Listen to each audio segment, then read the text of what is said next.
Hi guys, welcome to my channel. So I'm going to be doing something very different from what I usually do. I know, like, I got myself all dolled up just to do something completely crazy.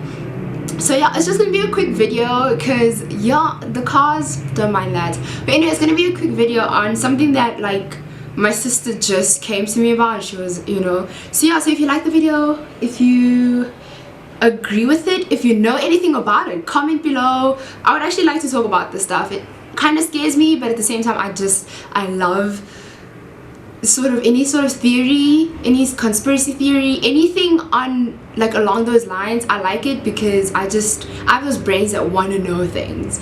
Yeah.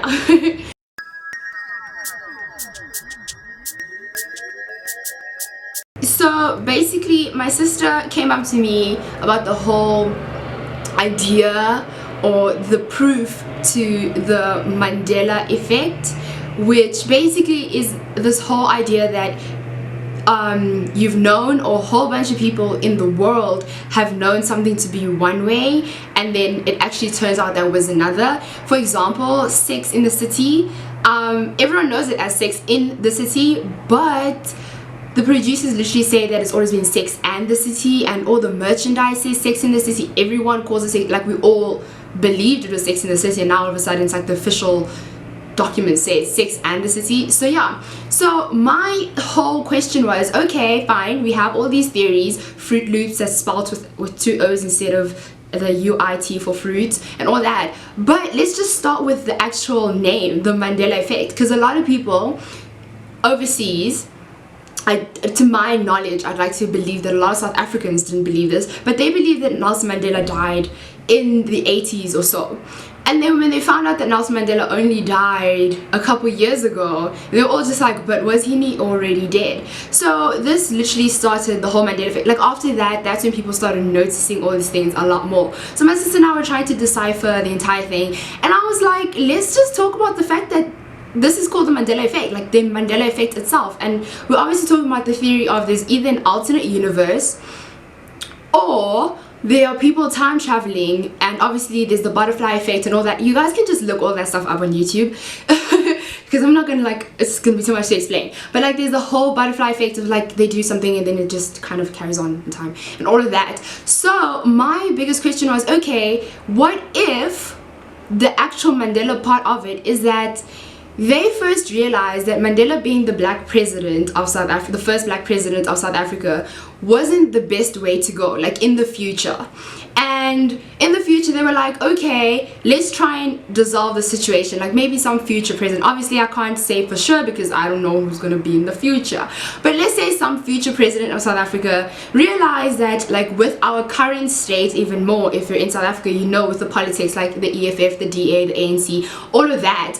So like it's kind of becoming a lot more turmoily than just the ANC and everyone voting for that. We're not getting to those politics, but you get, like, there's a lot going on. So they decided that, you know what, maybe it would be best if we don't make him the first black president, whatever, and then they go back in time and they kill him in the 80s.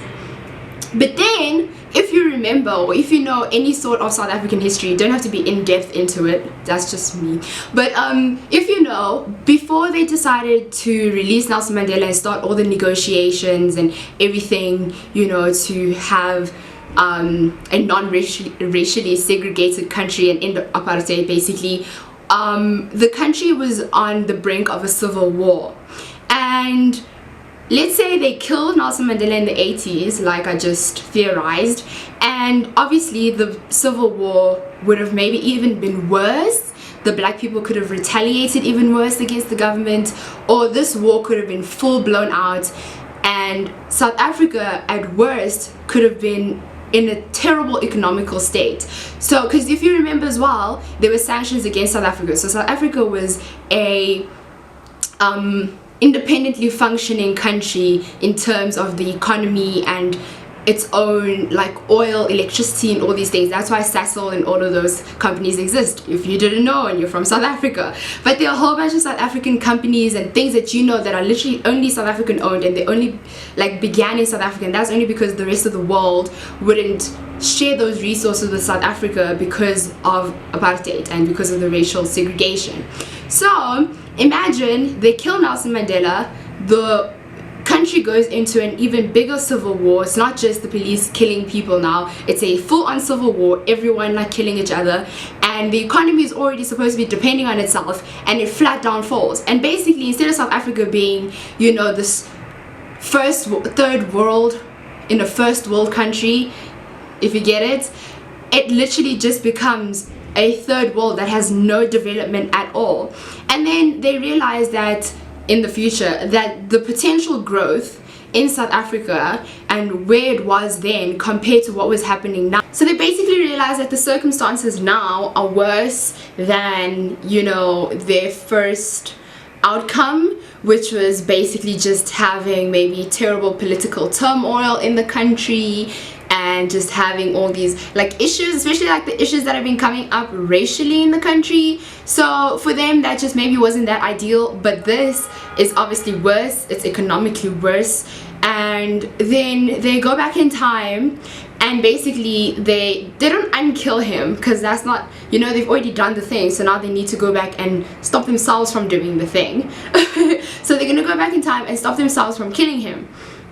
And then now the whole idea of this has loopholes, in the sense that when, like, there's the butterfly effect, right, but it's just that, and it's not guaranteed that once you change one thing, that is going to be the way it is remembered or happens for everyone, which is now like where the Mandela effect comes in as a, not a theory, like as something that's happening in other instances as well. So that's just, you know, the whole time travel theory. So that's when it comes in and it's like, okay, so maybe these things are changed and now we just remember them a certain way. So that's what basically happened, is in that instance, South Africans, who were the ones that, these people who went and, you know, back in time and did all of this, didn't want the South Africans to believe that he was dead. So the South Africans were made sure to know that he was alive and all of these things. Maybe they sent Winnie Mandela and she was the one that, you know, basically sent the message through to everyone else and things like that.